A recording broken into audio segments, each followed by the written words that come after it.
রাজধানীর ভাটারার বসুন্ধরা আবাসিক এলাকার একটি বাসা থেকে আরিফুল ইসলাম নামের এক যুবকের মরদেহ উদ্ধার করেছে পুলিশ।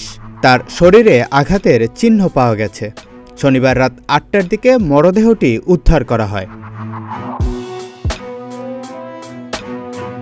পুলিশ সূত্রে জানা যায়, আরিফুল ইসলাম জাপান প্রবাসী। তার স্ত্রী পারভিন আক্তার কানাডায় থাকেন। গত ১৭ মে তারা দুজন ভাটারা থানার মাটি প্রপার্টিস নামের অ্যাপার্টমেন্টটি ভাড়া নেন। আরিফুলের মরদেহ উদ্ধারের সময় একটি চিরকুট ও বিয়ের কাবিননামা উদ্ধার করা হয়েছে। পুলিশের ধারণা, তার স্ত্রী পারভিন আক্তার তাকে হত্যা করে কানাডায় চলে গেছেন। উদ্ধার করা চিরকুটে লেখা রয়েছে, আমার জীবনের শান্তি নষ্ট করে দিয়েছে এই রেপিস্ট, ব্ল্যাকমেইলার সে। তার নিজের ইচ্ছায় আমার হাতে ধরা দিয়েছে। নিজের হাতে এই রেপিস্ট ব্ল্যাকমেইলারকে মেরে শাস্তি দিলাম। থানা সূত্রে জানা গেছে, ভাটারা থানাধীন বসুন্ধরা আবাসিক এলাকার সি ব্লকের ২ নম্বর রোডের ১ নম্বর বাসায় অবস্থিত ওই অ্যাপার্টমেন্টে দেশি বিদেশি নাগরিকরা অনলাইনে স্টুডিও অ্যাপার্টমেন্ট ভাড়া নিয়ে থাকেন।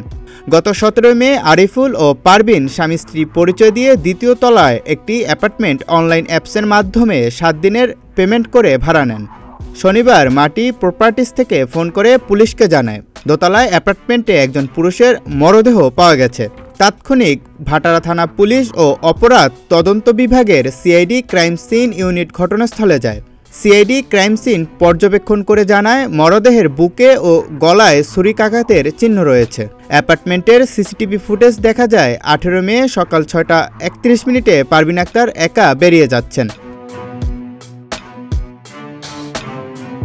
এদিকে প্রাথমিক তদন্তে পুলিশ জানতে পেরেছে, পারভিন ১৭ মে কানাডা থেকে হজরত শাহজালাল আন্তর্জাতিক বিমানবন্দরে এসে নামেন।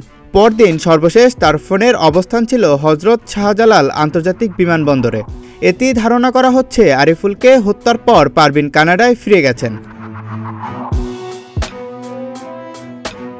হত্যাকাণ্ডটি পরিকল্পিত বলে ধারণা পুলিশের। চিরকুট, সিসিটিভি ফুটেজ ও সিডিআর বিশ্লেষণ করে প্রাথমিকভাবে পুলিশ ধারণা করছে, পারভিন আক্তার দীর্ঘদিনের ক্ষোভ থেকে আরিফুলকে হত্যা করেছে।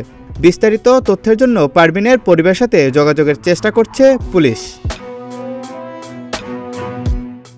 জাকারিয়া রবিউল, প্রতিদিনের বাংলাদেশ।